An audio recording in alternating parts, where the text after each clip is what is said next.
So looking at this, you all know Wi-Fi, I guess, and if you don't, well, you probably have Wi-Fi at home anyway, so you know that when you connect to a network, you need to associate, and then if you need to move away from that network into another network from another access point, you will need at some point to get to the edge of the cell. Then your device is going to realize that the signal from the first access point is going to be weak, and your device is going to want to try to scan to try to find another access point. This is great, but it takes time. And if you're on a call with your grandma and you say, "Grandma, I'm pregnant," you want to make sure you hear the good reaction from your grandma who say, "You what?" You want to hear that. So you don't want to be in a situation where that delay of trying to scan is going to drop your call or delay your voice packet so much that you're not going to be able to get some of these packets.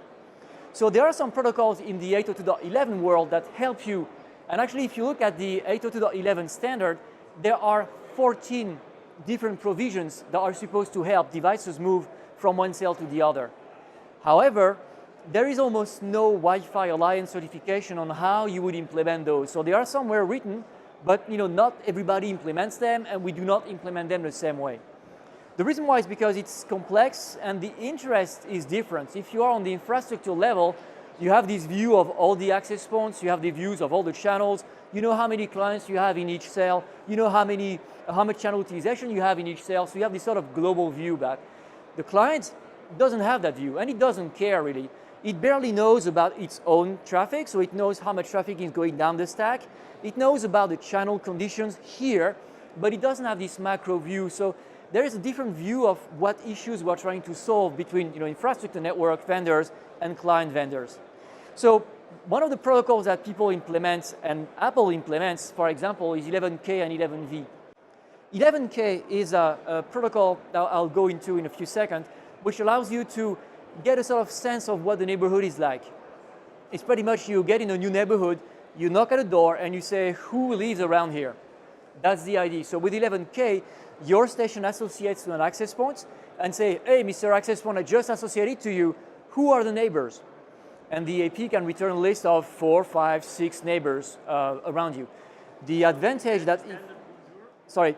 Is that the standard bonjour? Good question. The question is that the standard bonjour? And no, it's not. The bonjour it does some parallel things because you are going to discover other devices, but this is directly from the AP to the device, so it's an 802 pure protocol. But yeah, the goal is pretty much the same, but from the infrastructure. So the advantage is that when you move away and then you have to scan, instead of scanning 20 plus channels, you just scan the short list that the AP gave you, so you save a lot of time. How does the access point know which other access points are there? Is that because it has seen them, or because there's a backbone protocol telling what the neighbors are, like CDP or something? That's a critical question. I'll repeat it for the camera. The question is, how does the access point know about what's out there? Is it because of neighborhood relationship, or is it or because of a backbone protocol? And the answer is, in the Cisco solution, all the access points connect to a controller, and we create what we call RF groups, which are basically groups of APs that hear each other. So we have a wireless component where we hear the traffic from the other access points, and we also send some test packets every now and then to verify the neighborhood relationship.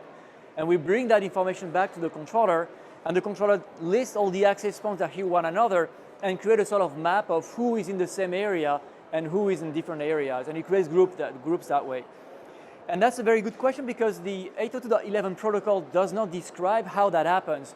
And that's why implementation is difficult, because we say, if you know about your neighbors, you can tell. And say, yeah, but how do you know about your neighbors? Well, that's vendor specific. Also, which AP do you decide to return? We could say, oh, the loudest access points, the closest APs are going to be returned first. Makes sense in a facility like here at Cisco Live, but if you are in a store, you're likely walking in those corridors with aisles on each side with good merchandise. From the seating standpoint, the AP on the other side is probably very loud, but you're never going to jump across the aisle just to get connected to the next AP. So returning the loudest is not necessarily the best option. So in our system, we optimize, and again, working with Apple, we exchange a lot on how things happen. And we have a classification of access points not only based on the signal, but also based on the known roaming path. So if I see 80% of people roaming between AP3 and AP5, I'm going to return AP5 first because I know that's the path people are following. If there is a larger distribution, I'm going to split and return the largest list of access points. So we have this intelligence thanks to the messages, but we also have the analysis in the controller about which best AP to return based on the client question's location. So that's one. So in the Apple side, they have had 11K for a long time.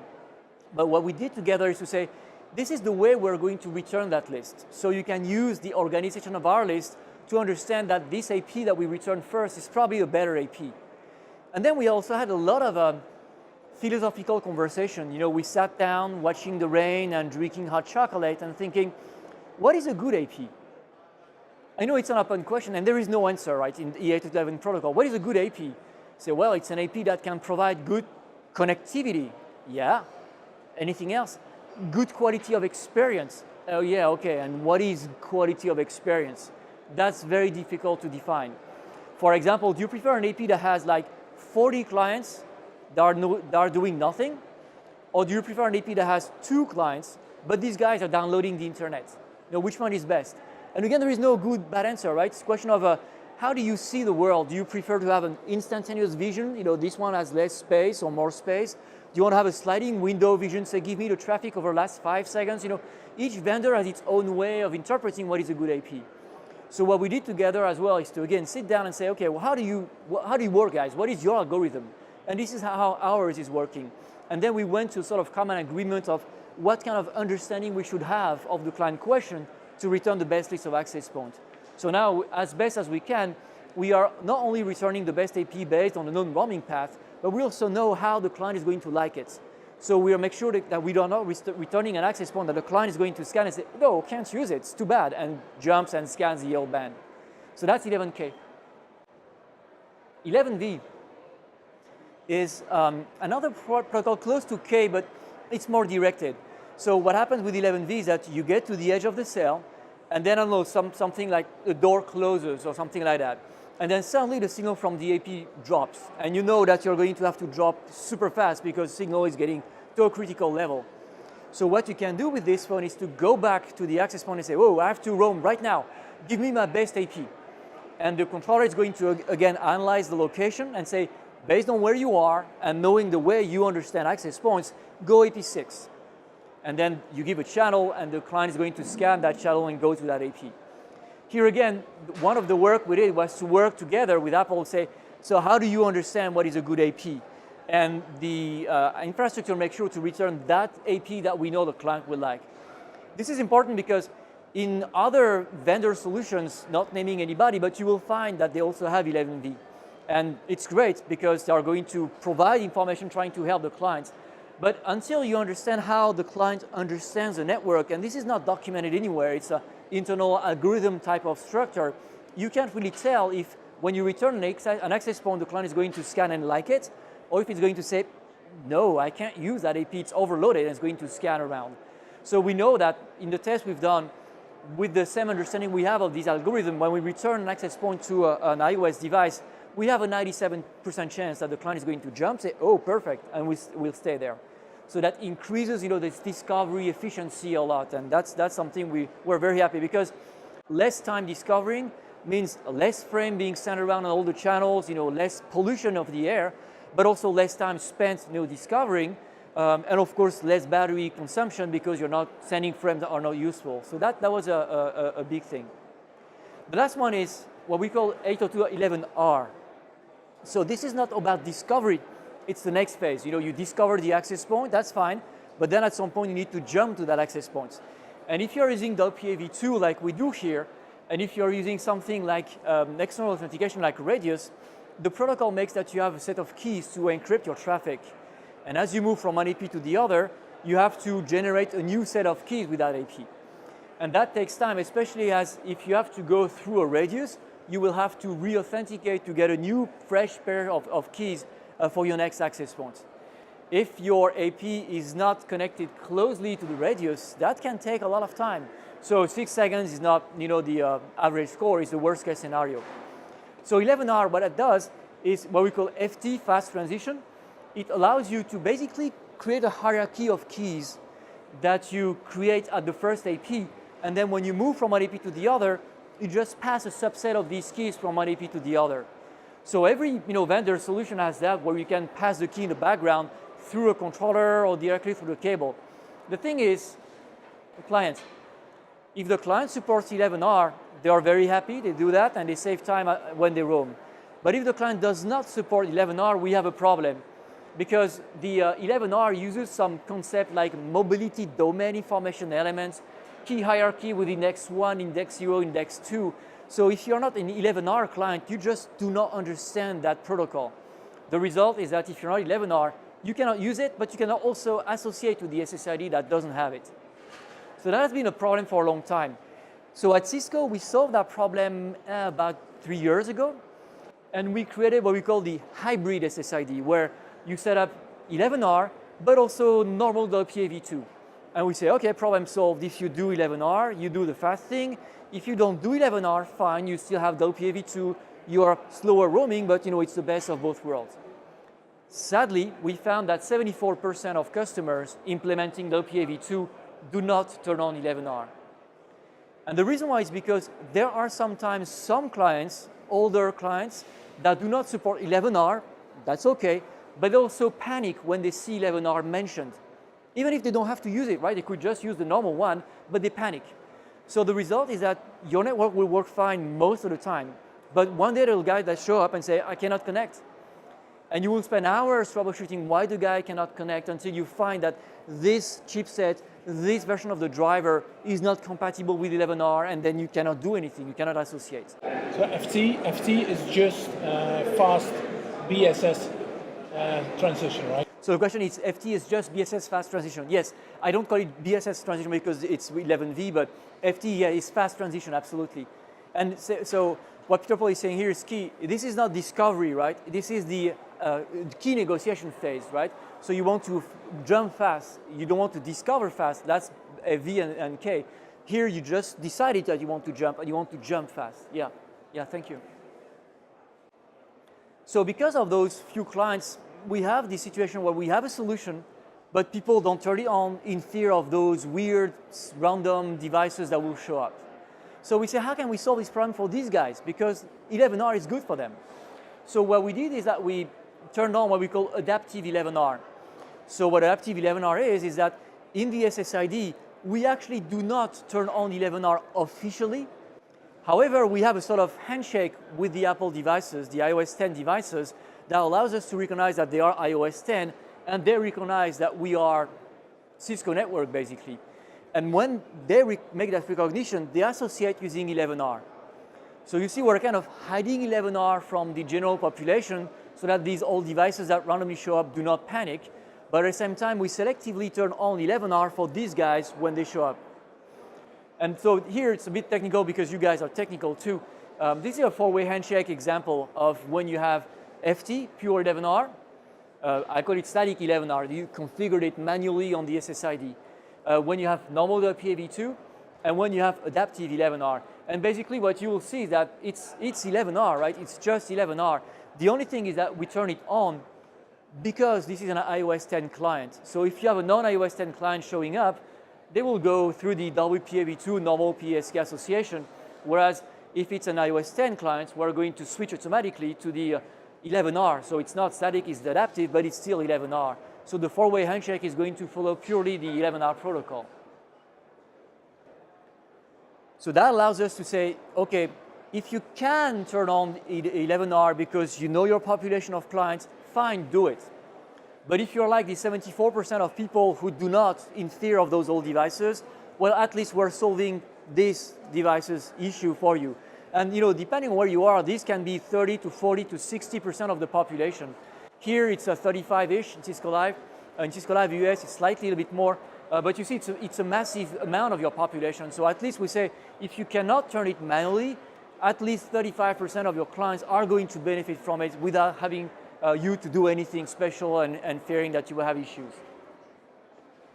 All right? So again, there are two phases. K and V, I just would like to come back on those for a sec to make sure that we have the same understanding.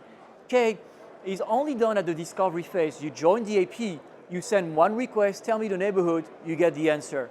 So you add two packets, right? One up, one down.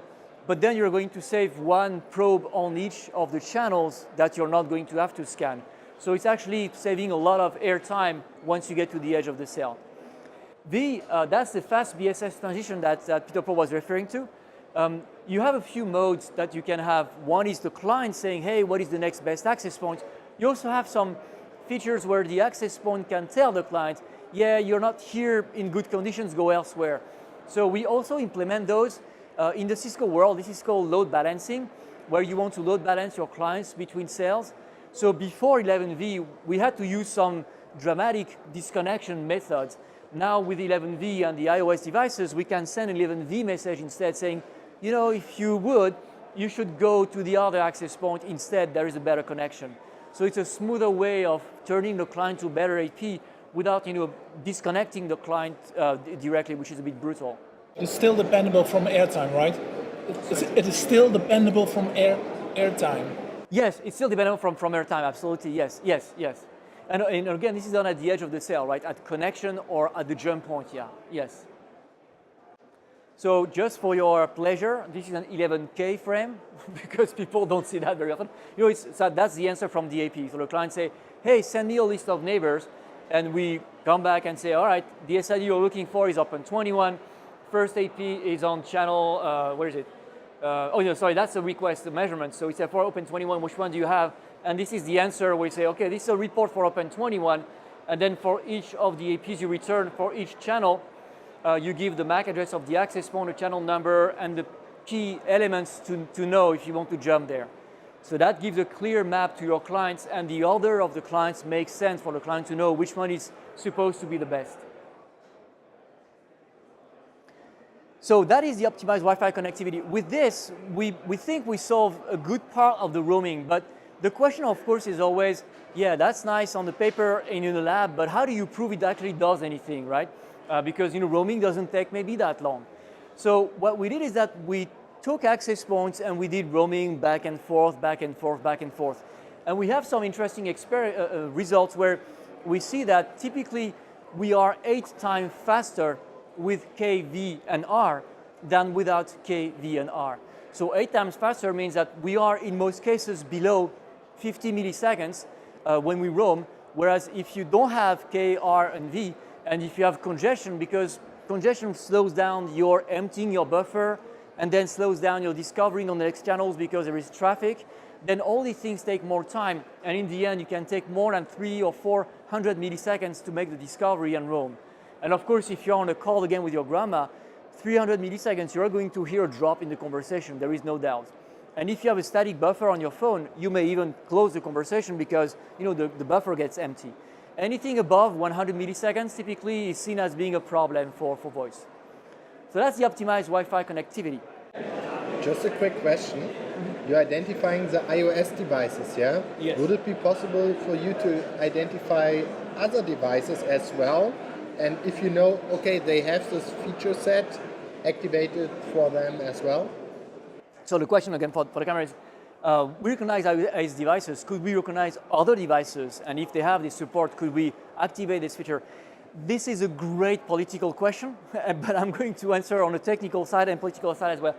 K and V, to me, are available for everyone because we turn that on even if it's not an iOS device. We have plenty of Androids that support KV, for example. It depends on the brand, but they do. So those are going to benefit as well. And because the algorithm inside the clients are very commonly the same, in the same logic from one vendor to the other, those are going to work for pretty much everybody. This is the more complicated one because we don't know if they are going to support it or not. The idea for us was to say we want to get rid of that world where we have people not turning on 11R. So by creating that mechanism with Apple, we are creating a big momentum where we say we have that problem solved. And of course, we have all the vendors coming to our door say, we have devices that support that, so how do we do a mutual connection relationship? And our answer is to say, we do not want to be selective. In other words, not going to name any brand here, but I don't want to recognize only your upper range devices and then your home devices, you're not turning them on because they are supposed to be home, but these devices still show up in the enterprise. So here it's simple because there is iOS, several models, but it's all consistently the same driver, the same operating system, etc. If you guys other vendors do the same and unify the feature you support across the line, then maybe we can talk and then do something together. But what we want is that it's not an exclusive experience for some models. We want that all over the line. So that's the conversation we're having right now, saying we need to have that uniformity, and then we can talk further. Today, Adaptive 11R is optimized for Apple, for iOS, because they did the right thing. They implemented that feature everywhere. And that's the way to create enough pressure for the other to say, okay, maybe we need to implement it everywhere as well. If we achieve that, then we achieve the goal, and that feature might not be necessary anymore. All right, so the good news again is because it's adaptive, even if your device doesn't support 11R, it's going to still associate while the iOS 10 devices will be able to use Adaptive 11R. There is this secret handshake we have, and this is the roaming performance that I was talking about. So this is with KRV, and you see that the performance is consistently around 50 or below 50 milliseconds, and this is without. So here I did 1287 roams, which was a long day, by the way. 1287 roams between 5 access points, and then we grouped them in packs of 300 something, I don't remember. And you see that the average is sometimes super high, right? And the congestion level was changing over the day because it was a busy place. And you see that when you are in those numbers, you're likely to have a very bad experience on the phone, right? It's almost a second without audio, so that's something which is hard to resist. We say up to 10, but because we are cautious people, we say typically 8 times or more, because we don't want people to say, hey, I find 9.5 and you said 10, you're liars. So we say, okay, we saw up to 10, but 8 or more. So Adaptive 11R is on default on our code 8.3 that came out last summer. This is a default mode, so it's like disabled. There is no FT officially enabled, but we adaptively enable it for the iOS devices. And by the way, if you enable adaptive because it's on, you don't enable FT, right? Because if you enable FT, you're turning it on officially, right? So you start announcing it, then therefore you can defeat the purpose. You turn it in the background, and then this is not checked, you don't turn it. So KV are on by default. Again, that's going to benefit everyone. And then when you have clients, you can click on a client and you can see if it's a PSK or if it's a FT-PSK, just based on the client type. So here, there are a few things I would like to conclude with on these benefits, because it's a bit technical. Here, 66 times in reduction in probability of poor audio quality experience. All right, what does that mean? It's our Apple friends, they did several tests with Wi-Fi calling. And on Wi-Fi calling, you have a scale. For voice, we have a scale that we call MOS, Mean Opinion Score. There is another scale which is called Polka, which is something they use more in the cellular world, where they also evaluate the quality based on the gradation to 5, but it's not exactly the same scale. They take into account jitter and delay. And basically they say, if your grade is below 3 or 2.5, then you are below the level which is acceptable for call quality. So they did some roams and they counted how many frames they had below that 3 or 2.5 level as you were roaming, in the roaming area. And they found that without KRV, there were 66 times more of those bad quality frames in the roaming zone than without. So you see, it's a highly technical type of explanation to say, well, it's not 66 times better because that doesn't mean anything, but it's 66 times reduction of probability of in the roaming area. This one is also nice. That's web browsing, and to me it's key, because what we did here is that we said when you roam, if you lose a packet, that could be any packet. So even if you're not in a voice call real-time thing, if you're just clicking a link on your phone, maybe that click is not going to get through because you're missing that packet. Or maybe the page you're going to get down is going to be missing some section because you're losing some packets, and then you have to click refresh. So what we did here is that we counted how many in the roaming zones of these packets we were losing, and we found that we lose 10 times more without KRV. So of course, for the user, the effect is just that you click refresh a second time, but we say, the advantage of this fast roaming is not just for voice, it's for the user experience, it's the quality of experience. You have a better roaming, it's smoother, you realize less that there is a transition from one AP to the other, and that's what matters, not just about voice. Of course, those are obvious, right? Less battery usage, you scan less, less messages that you send for discovery, so those are more obvious. But even if you do a survey, a Wi-Fi survey that really sucks, I mean, then you can't optimize this one. Yes, thank you. He says if you do a site survey and the design sucks, what about those? So this is going to improve the roaming, but what he means is that you are not going to compensate with a good feature for a bad design. If there is a gap between cells, you have a gap between cells, you're going to lose the connectivity. But what this does is that you're going to reduce that zone of issues between cells. So if you have a good design, it's going to be completely transparent. If you have a poorer design, you might realize, but you will realize less that you're roaming. But of course, if you have a bad design, then of course, that doesn't compensate. You cannot just throw a piece in the air, hope they are going to crawl to the ceiling and be happy there. You have to do a real design for Wi-Fi.